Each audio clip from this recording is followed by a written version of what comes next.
The night is quiet, but the drama, oh darling, it's never been louder. You may have forgotten all about your favorite nighttime soaps, but Miss Kane, she never did. She's been watching all the affairs, the betrayals, and the big hair, and now she's here to tell you everything you missed, or perhaps just forgot. This is Drama After Dark. Slip into something comfortable, and let's catch you up. Don't just watch the scandal, darling. Subscribe and join the drama every Friday. Oh, Sue Ellen. Darling, she's absolutely juggling chaos before breakfast. Can you believe it? Her mama and sister Kristen, bless their hearts, are back in Dallas to help with the baby. But oh, honey, Sue Ellen is desperately keeping them off South Fork because JR made it crystal clear he doesn't want Patricia anywhere near his world. Then Lucy answers the phone, and the second Sue Ellen hears her mama's voice, you can just feel that polite southern tension. Darling, it just kicks right in. Patricia, oh, she just gushes about seeing her last night. Then instantly, honey, she wonders why JR wasn't there. Sue Ellen, bless her heart, she throws out that Austin excuse like a lifeline, promising he'll be back tomorrow. But then, Mama starts pushing to bring Kristen to South Fork to meet the right men, and Sue Ellen, she shuts that down as gracefully as she can, because she knows exactly what Mama means, and it's the last thing she needs, truly. When that call ends, Sue Ellen's smile, oh, it just drops. She's torn between JR's rules, her family's expectations, and the truth she's absolutely terrified will crack right open, darling. Cliff is at Pam's job, darling, getting fitted for a brand new suit, and baby, he is feeling himself. Pam teases him about ditching his usual underdog vibe, and Cliff proudly declares he's in his winner era now. Never mind the election is still 2 years away. Cliff says, campaign season is any time, if you've got the nerve. The tailor wraps up and tells Cliff he can take it off. But when he says it'll be ready in 2 or 3 days, Cliff acts like the man just insulted him personally. Oh, Pam steps in, promises she'll bring it over herself when it's done, because she already knows dealing with her brother is a full-time job. Cliff rushes out for his next appointment, leaving Pam shaking her head with that sisterly mix of affection and exhaustion. Sue Ellen, bless her heart, is in Fort Worth, playing the perfect society wife over lunch with Marilee and the girls. Oh, they're sipping drinks in a hotel dining room, bragging about hospital wings and civic centers. And Sue Ellen, well, she's holding that smile like it's glued on, isn't she? Everyone keeps telling her how radiant she looks pregnant, and she insists she's been feeling just fine, because admitting anything else would crack the mask she's barely keeping together. Then, darling, they start asking about JR, wondering if he's a proud papa. Sue Ellen leans right into the fantasy, saying he's beside himself with joy and they've never been happier. She even tosses in that her mama and Kristen moved back to Dallas just to be near her, as if the family storyline is picture perfect. But the ladies, they start hinting about JR's long hours and how he's drowning in work, and Sue Ellen jumps to defend him, saying he takes his duties at Ewing Oil very seriously. She repeats the cover story. He's in Austin on an important deal, home later tonight, and she says it so smoothly, you'd almost believe it, if we didn't already know the cracks are spreading, darling. Cliff walks into his appointment thinking it's just business, and immediately finds himself back in the snake pit with Mr. Maxwell and his shadowy little committee. Oh, they remind him he asked for their help after losing the election, and Cliff admits he learned real quick that politics isn't about platforms, it's about power, darling. They pitch him a new prize, an appointed position heading the state's new Bureau of Land Management. Final approval on every major building, drilling, and ranching project in Texas. Cliff starts putting the pieces together fast, because these men don't hand out favors for free, you know. They show him a glossy model of South Dallas, redeveloped into shiny buildings, glossing over the fact that real families already live there. Maxwell calls the neighborhood low cost and low class, as if bulldozing people is just good business. Cliff realizes the plan. They condemn the homes, the committee develops the land, everybody gets rich, as long as Cliff rubber stamps it from his new office.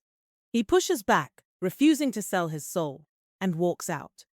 The moment he's gone, The men dismiss him as high-handed. But Maxwell waves them off. Cliff wants the job. He'll come around. Oh my goodness. Sue Ellen and the ladies are leaving the hotel when, honey, they just swear they spotted JR in the lobby. Sue Ellen, she keeps moving, but her eyes, darling, they say everything.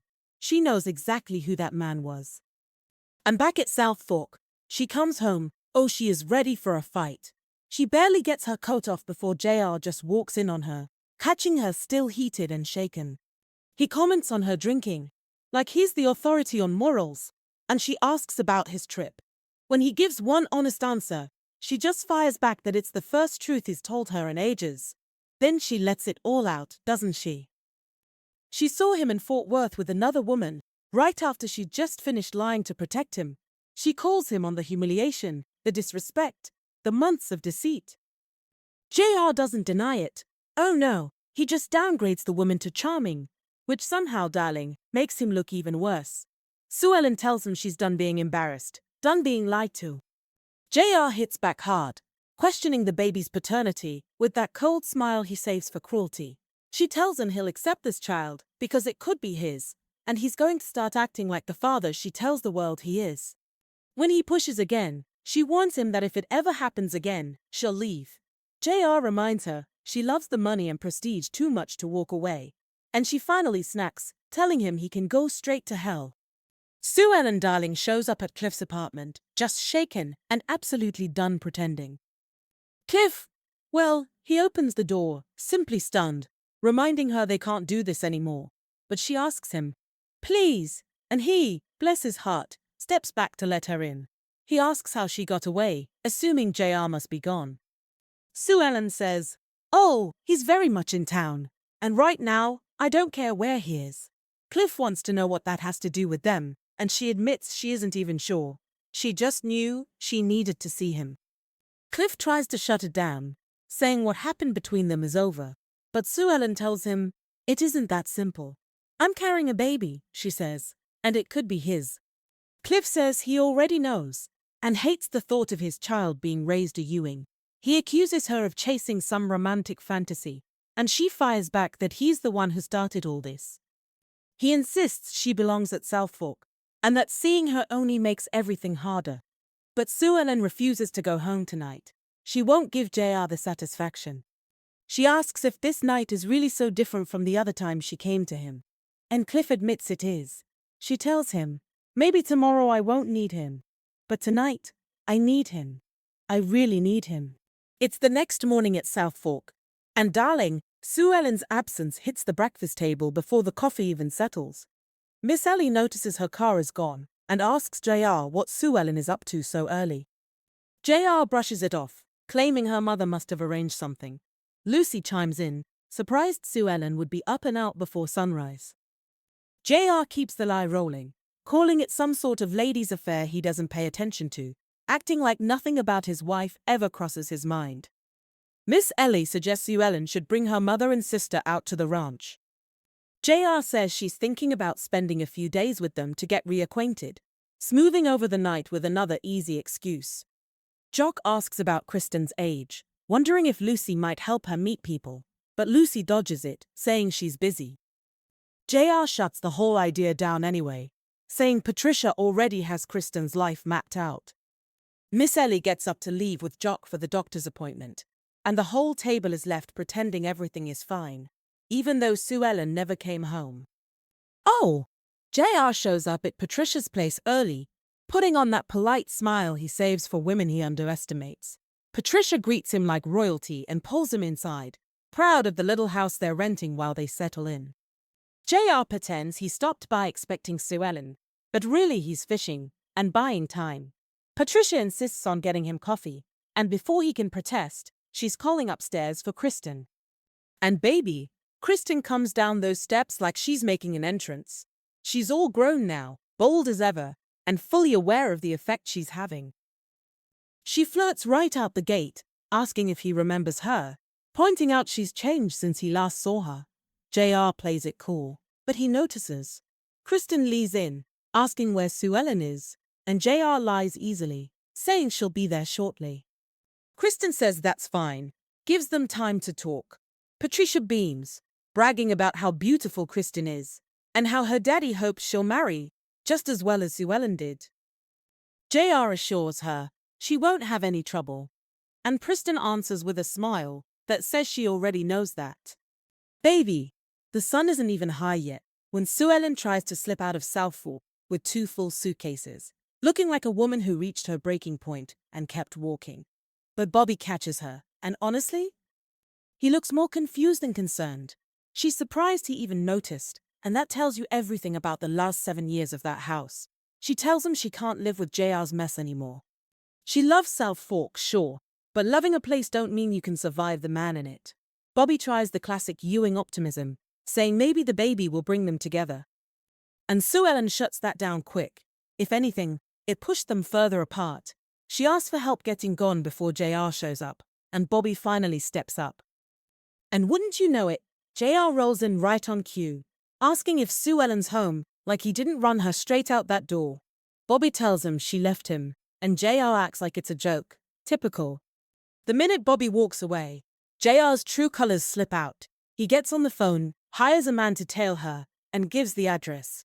Because in his mind, Sue Ellen walking away isn't freedom, it's a challenge. And JR never met a challenge he didn't try to destroy. The drama sparkles best when you're part of it.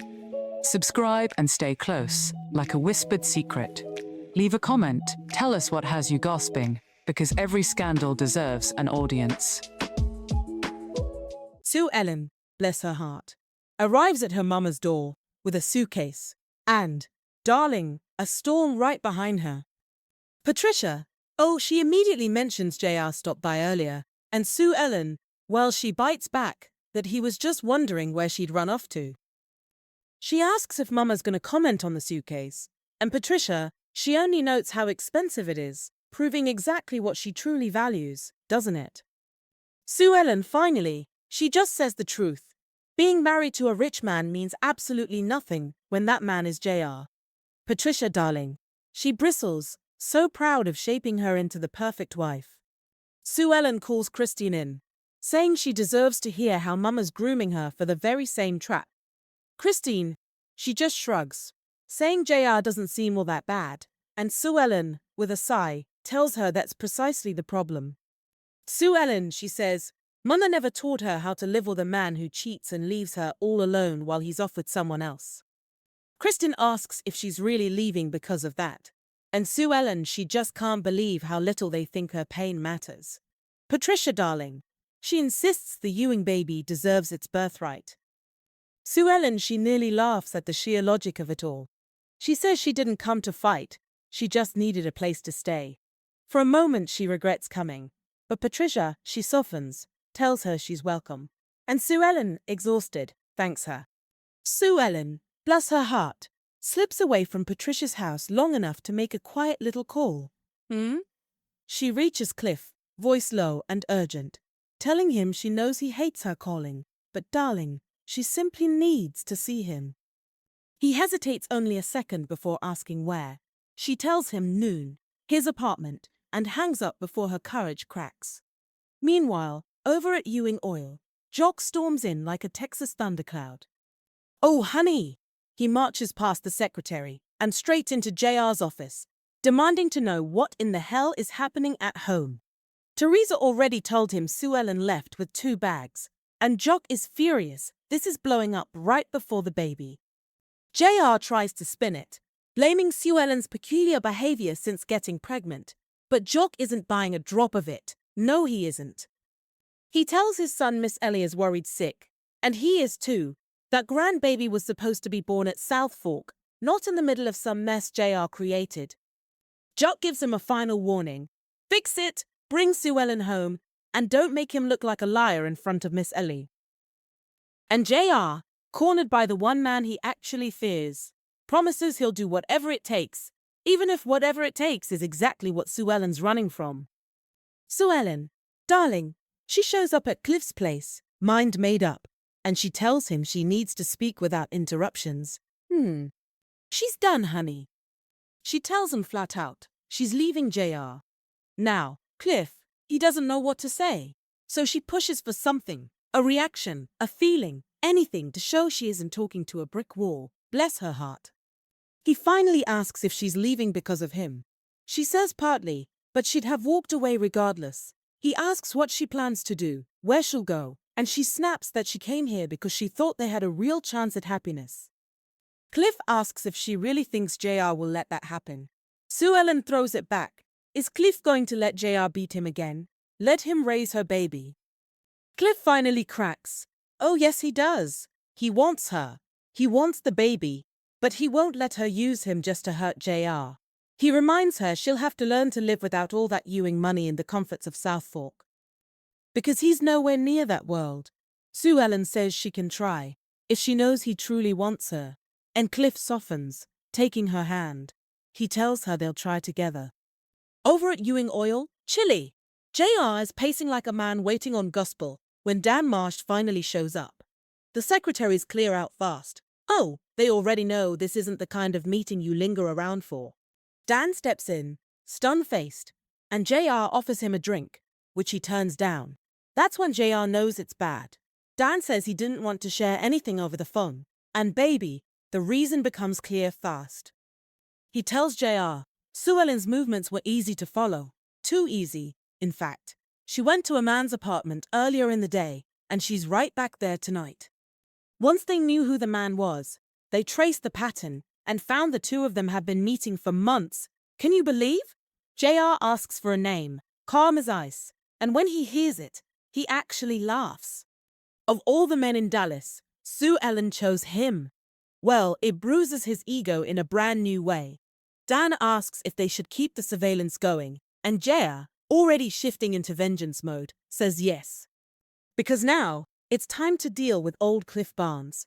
And when JR says that, he never means anything good. Tam swings by Cliff's apartment, delivering his new custom suit, acting like she's just doing good customer service. But oh honey, Miss Girl's radar is on. Cliff lets her in, the place a mess, as per usual, and Pan immediately starts clocking details. A fancy suit, strong perfume, and a vibe Cliff couldn't hide, even if he tried. She asks if he's got a new lady for his new image, and Cliff shuts it down fast, too fast. He tries to hustle her out, claiming he's late, but Pam insists on staying to tidy up. And that's when she spots it. Sue Ellen's scarf, sitting bold as daylight. Her tone flips immediately. She demands to know what Sue Ellen was doing there. Cliff tries to dodge, saying it's none of her business. But Pam isn't having it. Sue Ellen is her sister-in-law, and the last thing she wants is Cliff using this as a way to get back at JR. Cliff lies badly, claiming Sue Ellen came to him for help with an adoption search. Pam doesn't buy any of it. She tells him he's not dealing with JR's secretary, he's dealing with the man's wife, and if JR finds out, he'll destroy him. And she adds the gut punch. Sue Ellen is pregnant. Or did Cliff not know? Cliff snaps, tells Pam to get the hell out, and she leaves, just missing Sue Ellen slipping out from hiding the moment the door closes. Tam gets home and pours herself a stiff drink, like the day well and truly tackled her. Bobby, bless his heart, walks in, reads the room, and asks what's wrong. She tells him it's not work, darling. It's just everything else. Her whole life she believed the Ewings were the villains, and the Barnes family were the noble underdogs. But today, oh honey, today shattered that simple story. She tells Bobby she suddenly can't tell who's right or wrong anymore. Barnes, Ewing, when you strip it down, what's the real difference? Bobby says, besides a few million, not much. And now she's part of the Ewing side too, isn't she? Tan admits the leap from Barnes to Ewing wasn't as big as she thought, except for JR, that man, and she prays his behavior isn't something that runs in the blood. Then she hints that for once, she and JR would be on the same side. And Bobby knows something heavy, something truly heavy, is sitting on her chest. Pan says she doesn't want to face a family dinner. She just wants Bobby, just wants quiet. She suggests they go into town, eat, stay overnight. Bobby agrees but says talking might help, love. Pan says later, because right now, the truth is just too tangled to say out loud.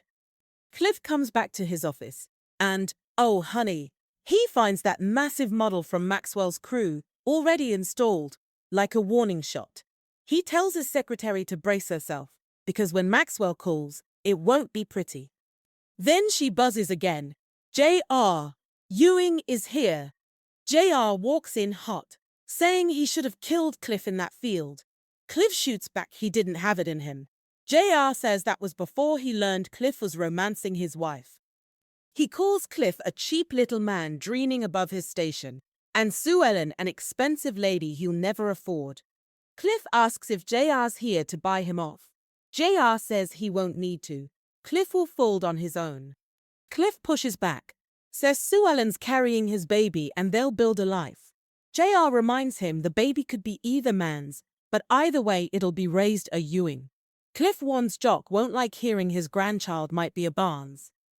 JR shrugs, says they'll end up blaming Sue Ellen, and Cliff will look like he's scavenging leftovers. Then he cuts to the marrow. Scandal destroys men like Cliff, not men like him. If this affair hits daylight, Cliff won't win a dog catcher race. JR tells him to decide fast, because Sue Ellen will be calling. Cliff asks what he should tell her. JR says tell her the truth. Tell her you want something more than her. JR shows up at Patricia's door, all polite charm, asking to come in and see Sue Ellen. Patricia apologizes for their problems, and JR plays along, saying he just wants to talk her into coming back to South Fork.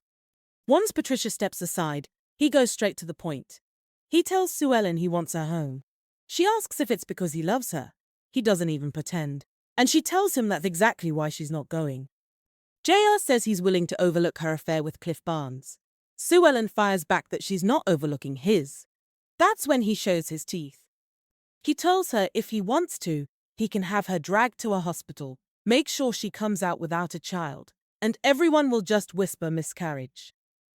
Then he threatens a divorce so ugly she'll walk away with nothing. No money, no Ewing name, no baby. Sue Ellen says Cliff won't stand for that. JR smirks and tells her to test it. Call Cliff, meet with him, see just how far he's willing to go for her, and how far he'd let JR go, because JR knows the truth. Fear makes people fold, and he's counting on Sue Ellen folding first. Sue Ellen meets Cliff hoping he'll prove JR wrong. She begs him to just tell her JR lied, but Cliff hesitates, says, maybe you can't fight City Hall. That's when her heart drops. She asks, how can he say that if he loves her? Cliff says he does, in his own way, but JR made him realize there are things he wants, and he can't have them and her. She asks if having just her would really be so terrible.